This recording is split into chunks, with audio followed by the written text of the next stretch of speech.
if your Bissell CrossWave Cordless Max isn't charging, start with the simple checks before assuming the battery has failed.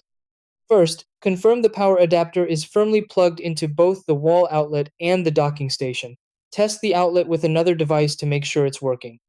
Next, inspect and clean the charging contacts on both the vacuum and the dock using a dry cloth. Dust or residue on the metal pins can block proper charging. Make sure the unit sits flat and stable on the dock with no wobbling so the pins align correctly. Pay attention to the LED indicator on the dock.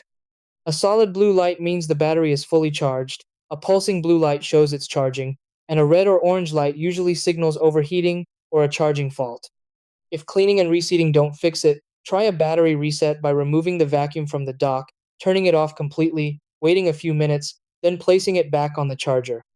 For a deeply discharged battery, leave it on the dock for up to 24 hours to allow recovery. Temperature also matters. Charge the unit in a room between 50 and 86 degrees Fahrenheit. Avoid fully draining the battery regularly, store the vacuum in a cool, dry place, and clean contacts weekly to prevent repeat issues. If it still won't charge, the battery may need replacement or professional service.